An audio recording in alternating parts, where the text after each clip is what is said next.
A graça e a paz, igreja. Amém. Graças a Deus, que dia maravilhoso, que momento maravilhoso. Estou satisfeito, estou alegre com Jesus. Quem está alegre com Jesus aí?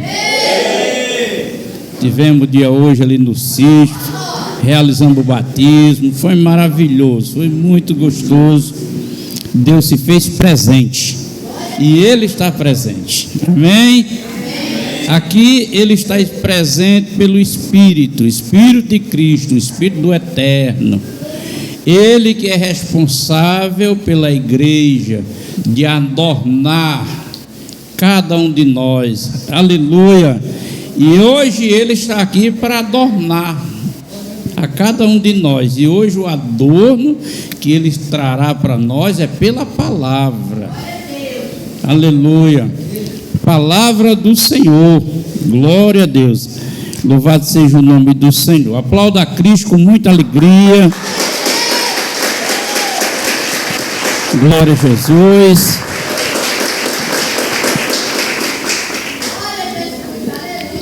Abra aí a sua Bíblia na primeira epístola do apóstolo João, lá no finalzinho da Bíblia. Primeira epístola do apóstolo João. Glória a Deus. Glória a Jesus. Primeira epístola do apóstolo João. Epístola universal. Doutrina universal para a igreja. Aqui não é denominacional, é universal, é para toda a igreja do Senhor, onde quer que ela se encontre, amém? O capítulo é o 2, o versículo é o 15.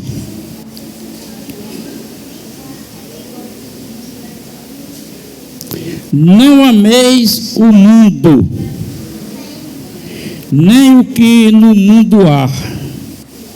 Se alguém ama o mundo, o amor do Pai não está nele.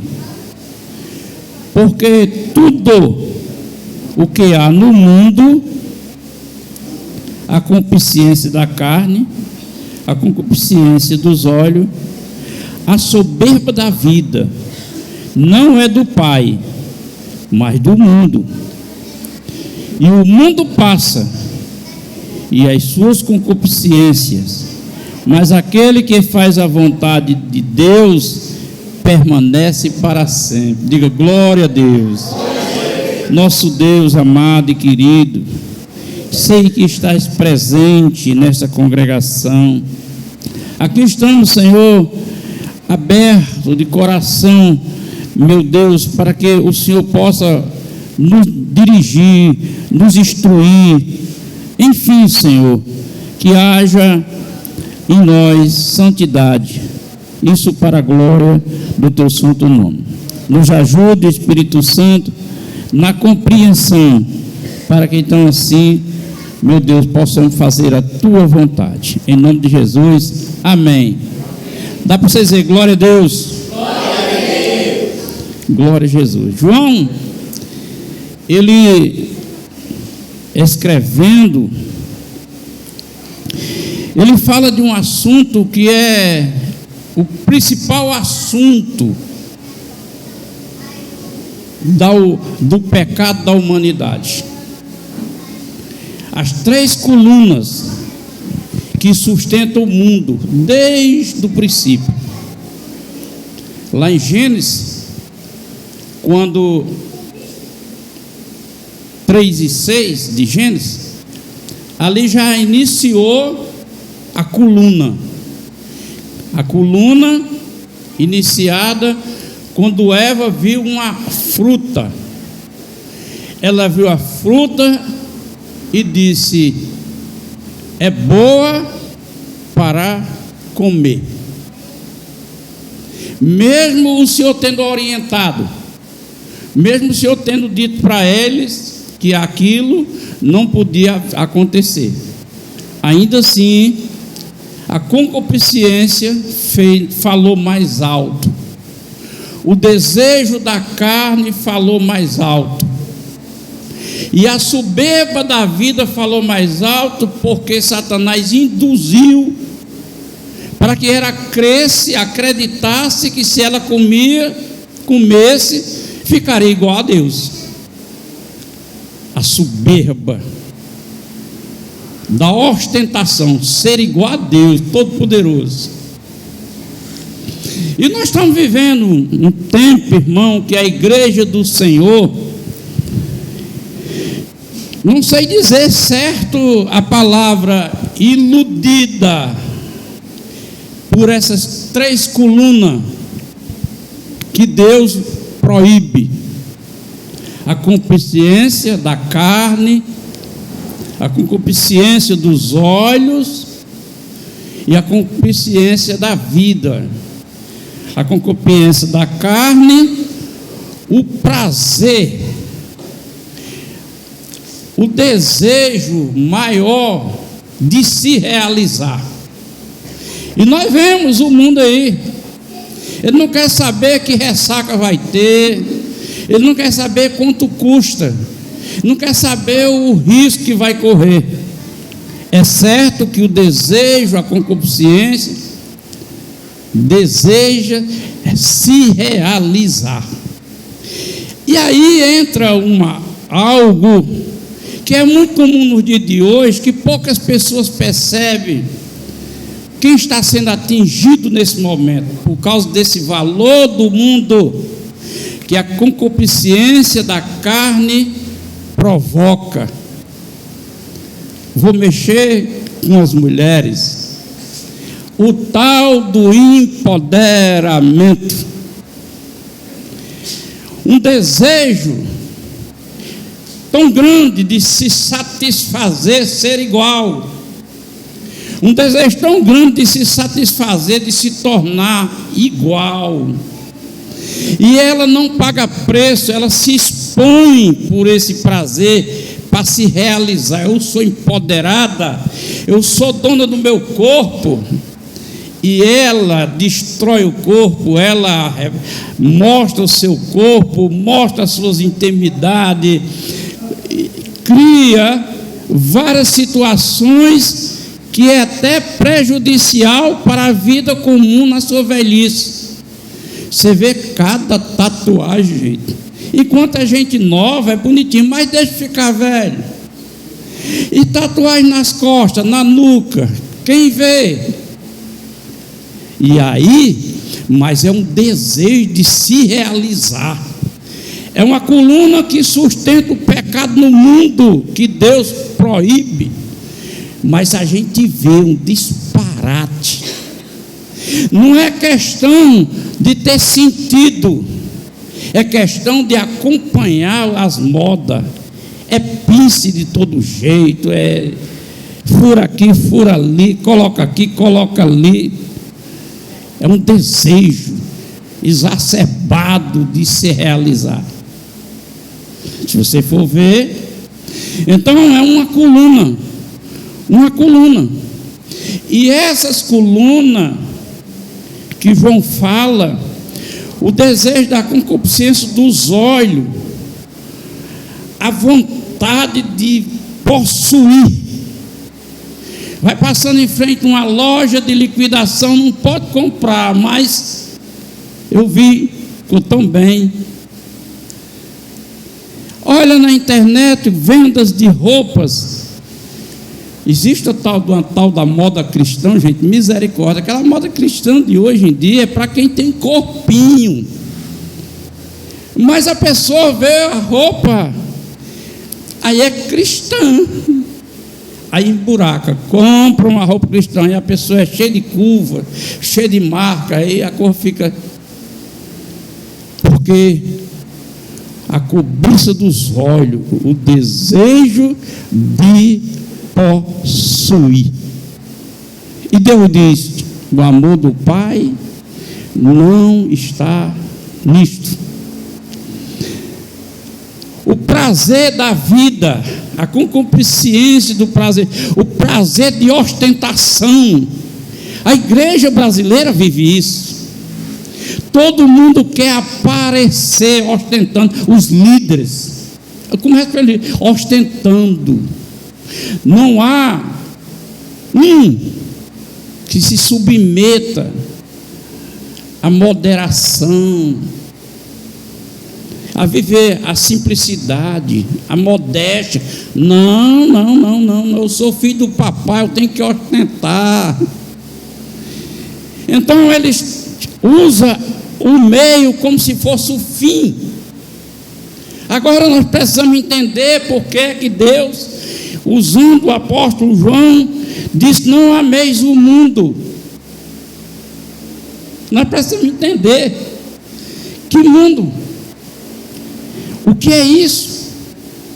Porque Jesus, no seu ministério, ele, em João capítulo 16, versículo 32, ele diz: daqui a pouco vocês vão ser dispersos, cada um para sua casa, eu vou ficar só, eu vou continuar aqui, mas nesse mundo tereis aflições, mas tenha bom ânimo, eu venci o mundo. Então nós precisamos entender o que é que Jesus venceu e que nós também temos que ser vencedores. Nós temos que seguir a vitória do Cristo, o Cristo, o Espírito eterno que está aqui. Aleluia, glória a Deus. Fique tenso, não, irmão, aplauda Jesus aí.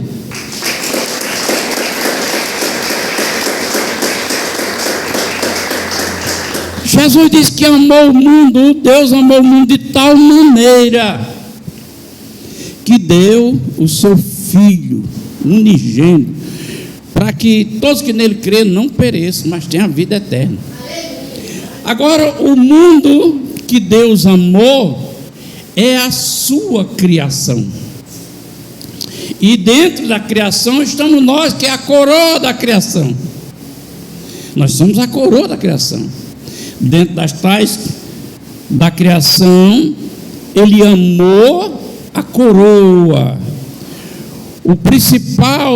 a principal criação, que tudo que ele criou foi na intenção de nos proteger, de nos ajudar, de fazer com que nós tenhamos vida. Você imaginou se o sol não tivesse essa barreira de proteção? Nós morríamos queimados. Aleluia. Você já pensou como os satélites descobrem que existem buracos negros? O risco que nós vivemos, sem contar com essa ruma de aparelho que é solta aí no universo para pesquisa, está aí perdido, sem rumo, sem direção, começar a cair.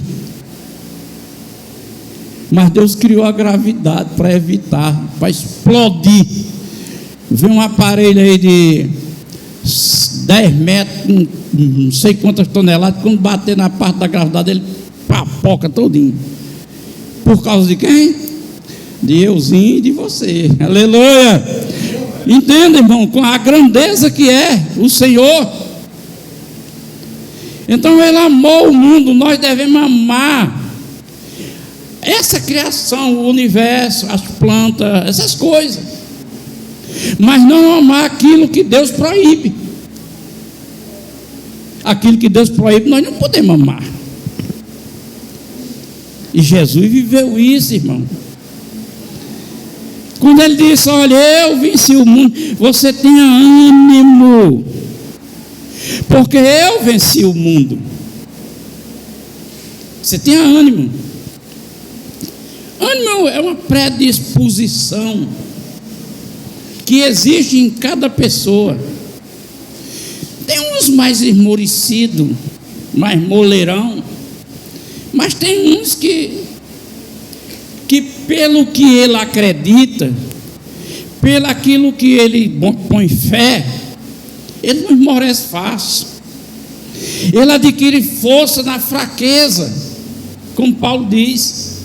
Chega a tal ponto dele citar o que foi dito na palavra: quando eu estou fraco, aí é que eu estou forte. Aleluia. E o homem fraco que se sente forte é porque ele ama aquilo que Deus ama.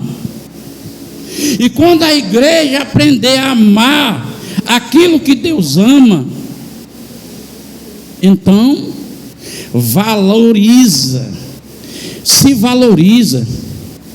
Paulo diz que nada separa do amor de Deus em Cristo Jesus, nada. Então o princípio é nós amar Jesus. Amar a Deus é mandamento. Mas a gente ouve pessoas que se deixam se levar pelo círculo que o mundo apresenta. E as pessoas dizem: eu amo mais que tudo isso, eu amo mais que isso aqui, eu daria minha vida por isso. É comum se ouvir isso. E você ouve dizer: eu luto contra minhas vontades, eu luto contra a minha incredulidade, eu luto contra o meu desânimo, a minha falta de vontade, eu luto para amar a Deus. Amar a Deus. Amar a Deus para amar o que Deus ama. Porque senão assim nós pega aquilo que é meio e faz como fim. A concupiscência da carne, o desejo desesperado de satisfazer.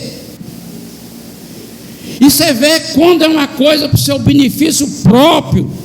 Se houver campanha nas igrejas, que é muito comum, porque os líderes não são besta, eles querem tirar algo disso aí, eles não usam de honestidade, não sei se é falta de conhecimento ou falta de temor a Deus. Aí ele influencia você com a campanha para sacrificar a favor daquilo que você quer conquistar. Concupiscência da carne, desejo desesperado de se realizar. Aí você faz tudo que é dado como direção, que não é direção de Deus, porque você está fazendo daquele meio o fim. Se eu conseguir isso, glória a Jesus, já está fazendo o fim. E esse meio que Deus quer que a gente possua, alcance, como a Bíblia diz, que segue a nós, as bênçãos seguem a nós. Esse meio não é fim, é meio.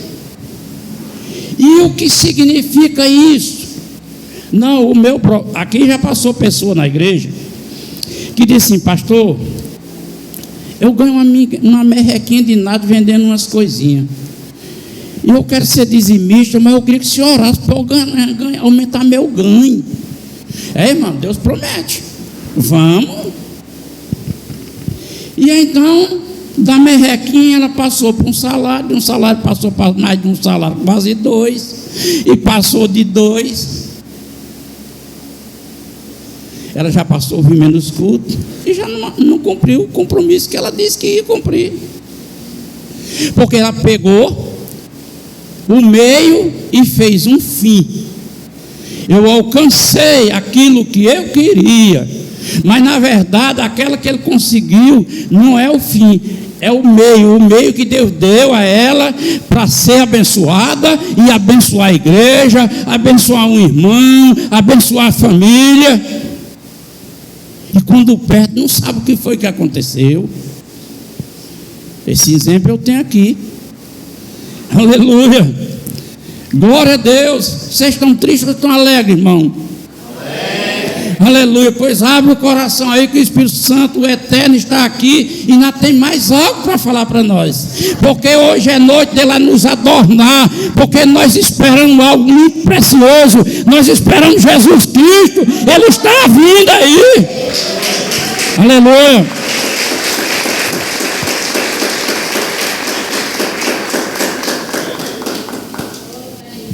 concupiscência da carne. A pessoa não pensa no amanhã, pensa no momento. Quando eu meditei essa palavra, eu vi de uma menina, 18 anos, 17, 18 anos, mãe de uma criança. Por que essa criança tão nova já era mãe de outra criança? Pela concupiscência da carne, o desejo de se realizar. Aí não pensa que homem não engravida, não pensa nisso, que quem engravida é mulher, e que ela tem que se proteger, mas o desejo de se realizar é tão grande, que não está preocupado com isso, seja o que Deus quiser, e Deus não está aí nessa coisa. Aí acontece, aí vem transtorno para ela, vem transtorno para a família, por causa desse desejo de realizar, dessa concupiscência da carne. E por que essa carne é tão forte? Porque a nossa natureza carnal é um ser, ele tem desejo, ela pensa, ela oprime. Aleluia. Eu estou falando com a irmã hoje sobre jejuns. Você quer ver a natureza, essa pessoa que nós chamamos de carne, com a natureza que habita em nós, que não se converte? É preciso você pegar uma coleira, botar no pescoço, segurar numa corda bem curtinha, com um chicote na outra mão e ver quanto dá umas lapadas, porque não se converte. Nem se converte e nem se afoga. Aleluia. Então essa pessoa, essa natureza, falando para irmão sobre jejum, você faça um jejum, consagração, diga assim: eu vou jejuar só durante a merenda, mas quando for 11 horas eu entrego meu jejum, e observe quando for 10h30, aí eu faço com uma irmã: você já está brocado de fome, porque você disse que era para as 11, a natureza não quer que você vá para as 11, ela lhe oprime, ela dá tontura, ela dá um mal-estar, e ela não aguenta mais não, vou fazer uma boquinha, porque senão eu morro. Não morre, só se maltrata, e alimenta ela, a natureza, para maltratar mais. Aleluia, coisa linda. Deus está falando, irmão, presta atenção. Aleluia, glória a Deus. Então essa concupiscência da carne, ela quer se realizar de qualquer jeito. Eu me lembro, irmão, quando eu tinha vício, quer nem saber, você faz loucura, irmão. Não quer saber a ressaca, o perigo, quer saber se eu me realizo. Quero saber se eu me realizo. Depois eu vejo isso aí. A concupiscência dos olhos, esse desejo. Aplauda Jesus aí.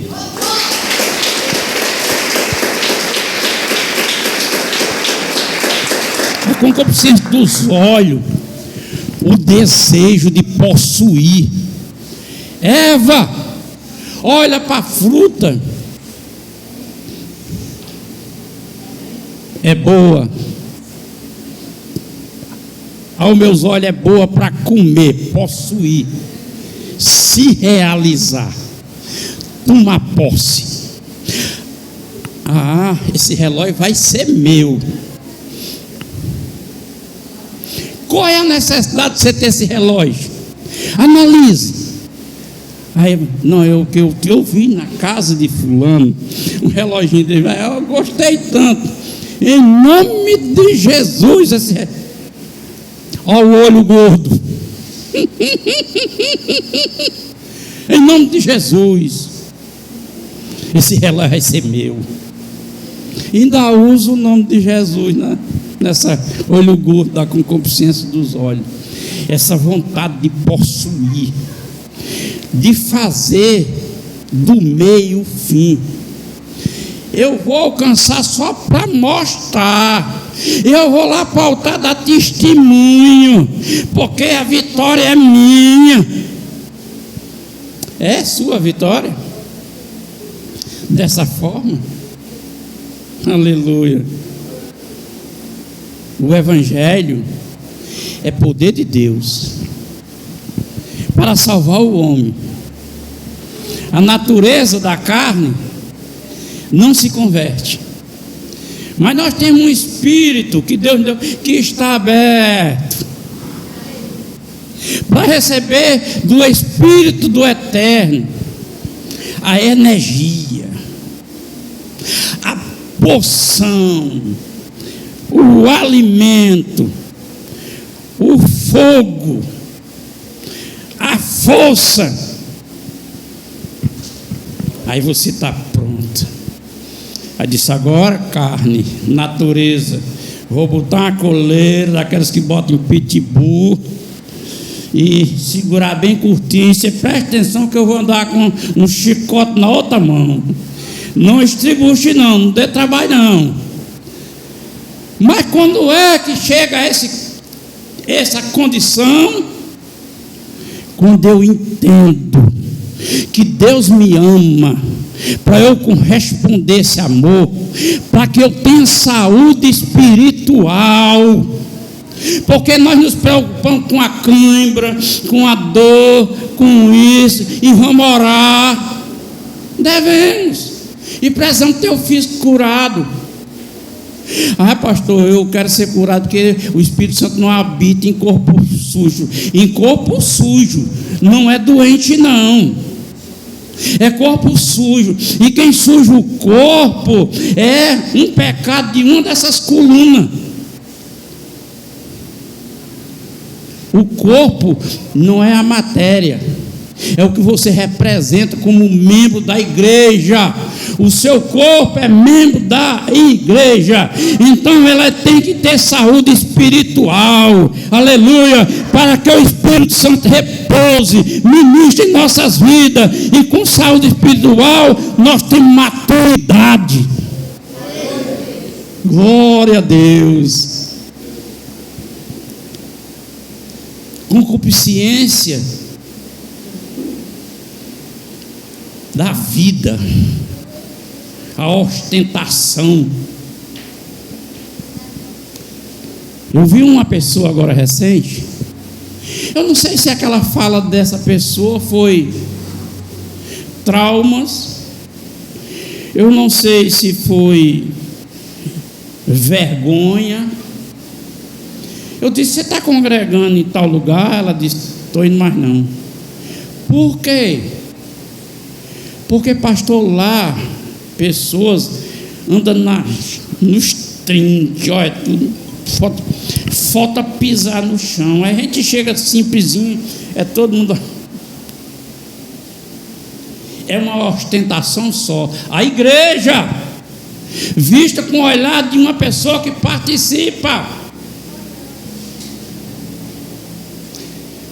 Eu tenho um amigo que tem um genro que dirigiu uma congregação de um ministério, que nessa congregação lá tem em torno de 9 a 11 pessoas, mas na noite iria dirigir sapato radiante, calça de boa qualidade, camisa, paletó fraco, uma rosa, uma bolsa para levar a Bíblia muito cara, e ele chegava lá e eu estava sentado na casa de uma pessoa, em frente à rua, quando ele saiu, em frente à casa dele, quase em frente, quando ele saiu. Aí eu disse para essa pessoa, que já até faleceu, eu disse: olha, eu vou dizer uma coisa para você. Você não é crente, mas é meu amigo, nós estamos conversando. Eu vou falar para alguém lá da comunidade onde essa pessoa dirige a congregação.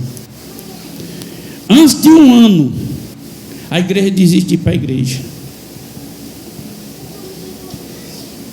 Porque, irmão, na humildade, na simplicidade, na modéstia que nós vivemos, Venha eu aqui de paletó e gravata, dar um de bonito e de condição aqui na sua frente, que tem muito dia que você não vem para o culto, porque você tem pouca roupa e veio. Aí você se envergonha, faz parte do ser humano. Porque você não tem com que ostentar. Mas eu tenho como ostentar. Aí eu não tenho simplicidade. Fui missionário, irmão, de campo, lidando com a miséria. E eu via, quando alguém olhava para mim, quando eu estava com um calçado melhor, quando eu estava com a camisa melhor, a pessoa olhava. E quando a pessoa não tem condições e precisa de uma ajuda, a primeira pessoa que ele olha para a gente, vê a gente, esse cara deve ter condições. Ei, tem como se ajeitar alguma coisa? Ele vai pedir. Vai pedir. Aleluia. Até um dia eu disse para o irmão: irmão, olhe para minha moto é uma XLinha velha. Claro que se eu tivesse condições, eu ia num carro melhor, num transporte melhor. Mas o meio não é o fim, e o fim não é o meio. Aleluia. A ostentação. É assim os 3 pilares que sustentam o mundo. E nós temos que ficar de olho arregalado, avaliando a nossa conduta e comportamento como cristão. Jesus, Satanás tentou enganar ele. E ele não foi levado por Satanás, não, ele foi levado pelo Espírito do Eterno. Levar você para o deserto para ser tentado, Jesus. Para me avaliar a verdade do amor. Aí foi. Aí Satanás chegou perto dele, olha. Você é filho de Deus? Transforma essa pedra em pão. Concupiscência da carne, desejo se realizar. Por quê? Estava com 40 dias sem comer. Era normal, era comum desejar comer. Mas o que Deus quer, nesse meio que não é fim, é que nós tenhamos um propósito com Ele, assim como Ele tem conosco. Que esse propósito venha se concluir e o Espírito que está na igreja adorne a cada um de nós como membro desse corpo, para estar adornado para a vinda do Senhor. Aplauda Jesus aí.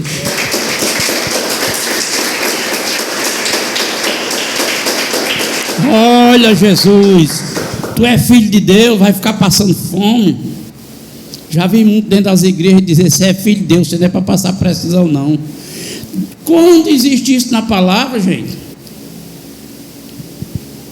Não, você é filho de Deus, você não é para passar precisão, não. Você não é para ser pobre, não é para doer. Isso é uma heresia, um engano de Satanás no meio em cima dos altares. Não é assim. Então ele, Jesus está aí, a pedra, faça pão, se realiza.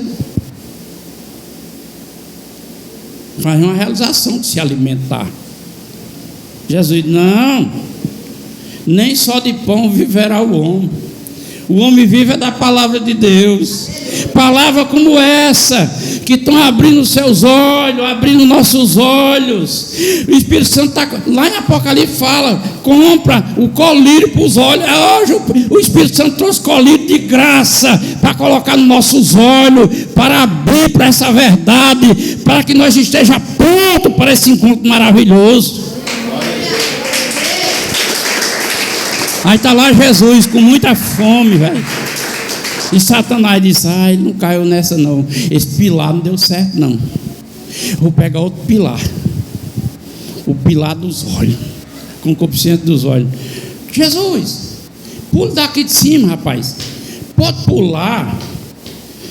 Que Deus vai fazer você pegar você. Está escrito. Pilar dos olhos, o poder de possuir. Porque os crentes hoje é tão envolvido em querer ter poder de Deus. viu isso aí, irmão? Vigilhão para se encher do poder de Deus, monte para se encher de Deus, poder de Deus. O que faz o homem forte não é o poder de Deus. Nunca pense que você é forte por causa do poder de Deus. Você é forte pela presença de Deus na sua vida. É isso que o salmista escreveu, que a presença dele faz você saltar monte. Aleluia! Você salta, não é subindo devagarinho não, como hoje eu me deitei no chão lá na casa do sítio. Evanilson estava lá perto de mim, quase eu não consigo me levantar. A minha carne machucada, a minha coluna, meu joelho. É a natureza humana, é assim, vai definhando. Mas espiritualmente, menino, eu estou show de bola. Estou forte, porque Ele está presente em mim. Aleluia. Aleluia. Aí Jesus, você pode pular aí. Aí Jesus disse, não. A gente não deve tentar Deus, não. A Bíblia está dizendo que não é para nós querer. Ah, não. Todo mundo tem, é normal, os crentes têm. Pois é, os crentes têm, mas é crente. É crente. Aí crente pode. Aí crente pode. E pode, pastor, pode. Porque a Bíblia diz que para ser crente até o diabo pode ser crente. Nós não somos apenas um significado de palavra crente. Nós somos alguém que a Bíblia diz que Ele nos selou, que Ele colocou um selo sobre nós.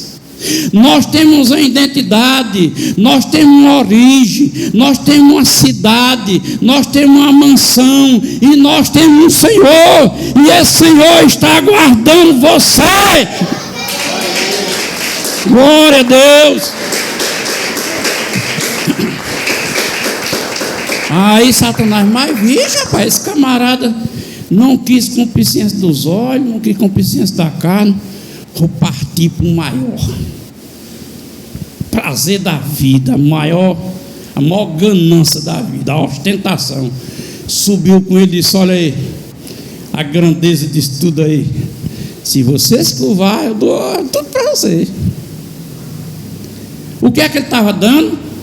A grandeza e a glória desse mundo, as riquezas, o reino. Era isso que ele estava querendo dar. Aí os crentes, Satanás não tem nada, tudo é de Deus. É por isso que você corre para cima. Pois preste atenção, que nós vivemos debaixo de poderes de autoridade. Preste atenção, que alguém pode estar tendo autoridade sobre a tua vida sem ser o verdadeiro, ser outro.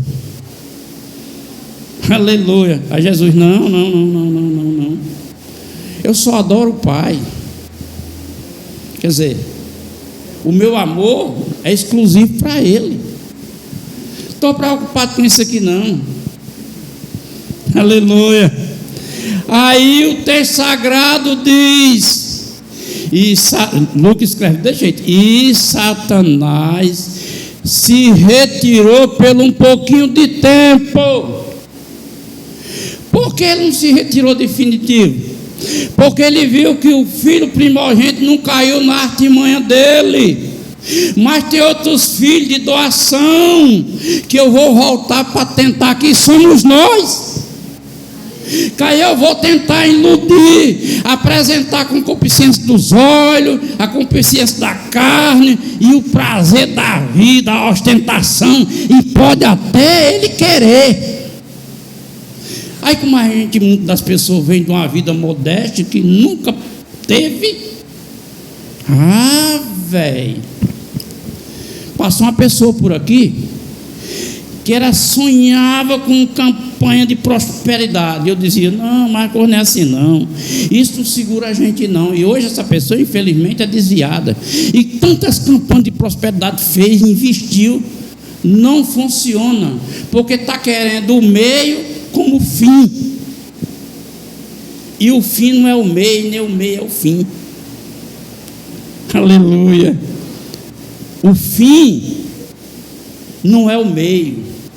O meio é Deus querendo que você ame, se agarre ao amor dele, fuja dessas coisas do mundo que ele está dizendo e espere nele a sua necessidade. Pai, em nome de Jesus, eu já tenho andado muito tempo de bicicleta, cortando lama, como eu fiz com Josilda, trabalhando em missão, andando de bicicleta na lama, sem asfalto.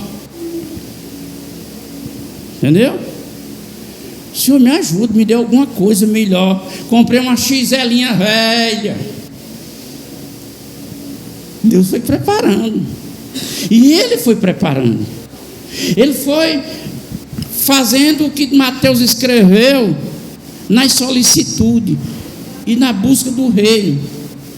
Deus sabe a minha necessidade.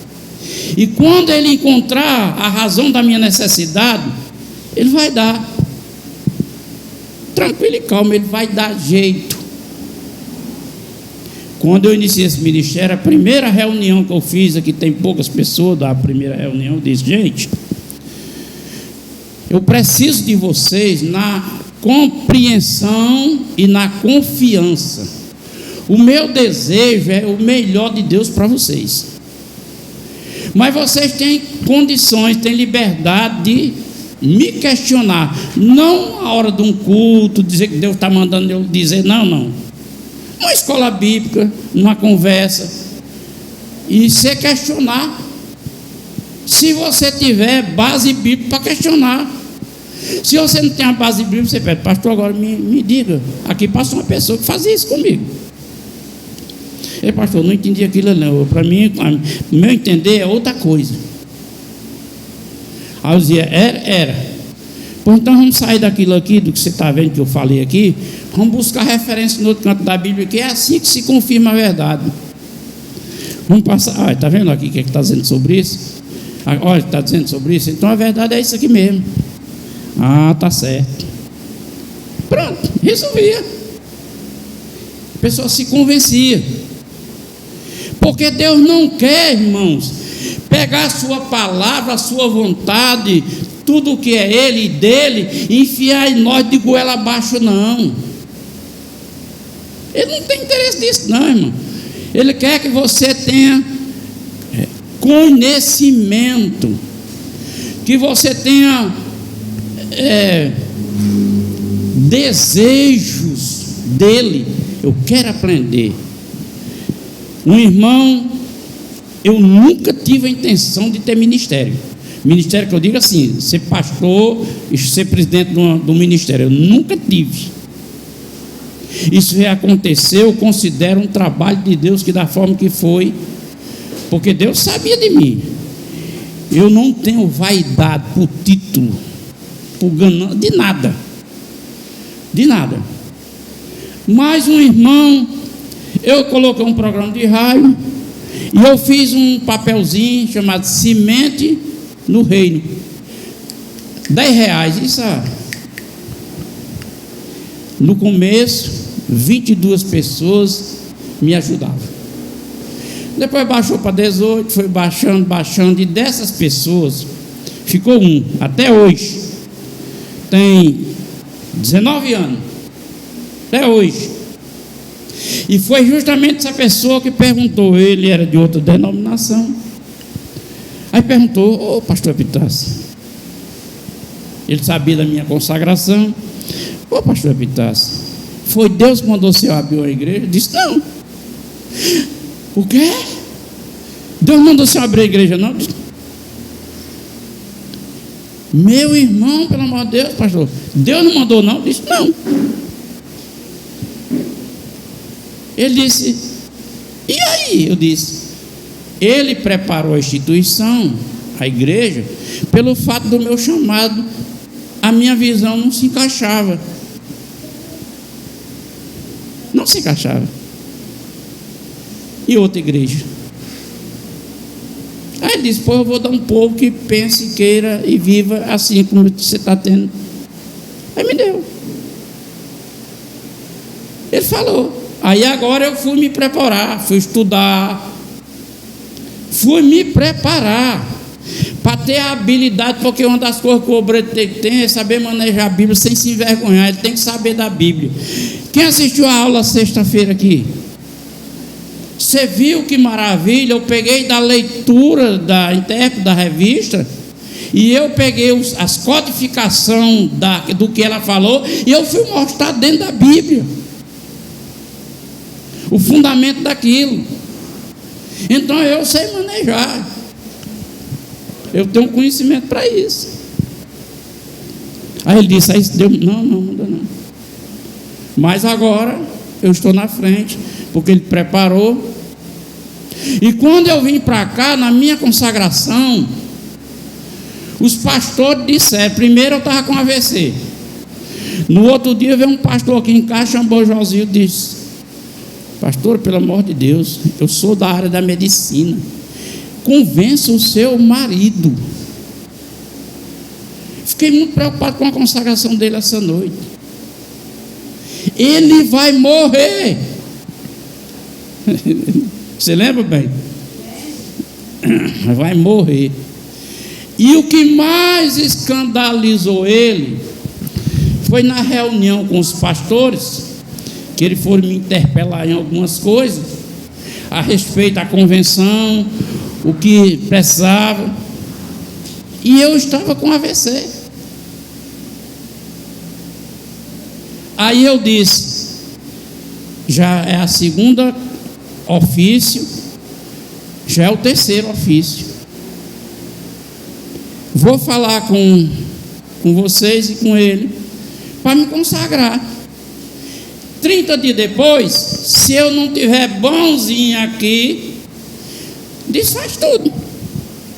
Aí ele se ofendeu: meu irmão, estou vendo que você não está pronto para ser pastor não, seu espírito é outro. Eu disse: é mesmo.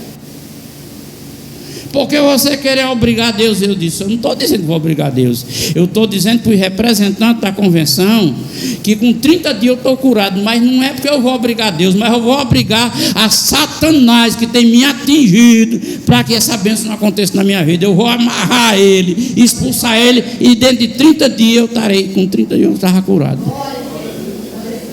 Porque eu sabia muito bem que minha consagração eu tinha que passar 2 anos em frente ao ministério, para depois receber a classificação de ministro. 2 anos, prestando relatório para 2 anos. Então não é Deus que eu vou obrigar é Satanás, porque é espiritual. E eu entendi isso, eu vou batalhar. Aleluia. E assim eu falei para esse irmão, e o outro irmão também, ele veio com a proposta para mim, ficou muito ofendido comigo, me disse umas coisas, e eu disse a ele: espera, deixa eu me defender, não deixa eu só como réu não. Deixa eu dizer uma coisa: se você estiver dizendo for de Deus, Deus vai confirmar comigo, irmão. Porque a Bíblia diz que Deus não deixa um amigo não saber das novidades não. E se for, você tem razão, pronto, para por aqui, porque eu não tenho nem essa vontade toda. Agora eu vou dizer uma coisa para você: se você estiver dizendo isso por alguma razão ministerial desse outro ministério, você vai me sustentar. E tem mais: você não vai dormir enquanto não contribuir para essa obra. Ele mandou isso daqui para uma firma, 3 dias depois, nada dele conseguir dormir. Pegou um avião e veio desesperado trazer a contribuição. E até hoje ele contribui com valor que ele pode ajudar. Mas até hoje, nessas crises de banco, ele não contava conversa, não tinha como enviar. Ele pegava um avião, vinha aqui em tabuleiro, vinha entregar na minha mão, porque ele entendeu. E assim, irmão, vou vivendo, o ministério vai indo, crescendo e abençoado. Vocês se sentem abençoados por essa comunidade? Vocês nessa comunidade, vocês se sentem abençoados? Sim. Tem gente que não se sente abençoado, ou então está sem vontade de dizer, mas se sinta abençoado em nome de Jesus. Então Satanás disse: agora eu vou me afastar pelo um pouquinho. E o final do texto de Mateus 4 diz assim: depois de tudo os anjos vieram e se viram. Jesus disse: eu nem te abandono e nem te desamparo. Está passando um estreito agora? Está passando uma dificuldade? Tá? Aguente mais um pouquinho, vai pela palavra lá de Hebreus. Em breve, por um pouquinho de tempo ele virá, e não tardará. Aguente, porque ele está vindo. Ele está vindo para trazer o socorro. Ele está vindo para com a tua bênção. Se é um milagre, ele fará o milagre, desde que você se encaixe nesse padrão de amor a Deus, para viver a vida com Deus e não com a vida com o mundo. Aplauda Jesus, que ele está voltando. Glória a Deus. Amém.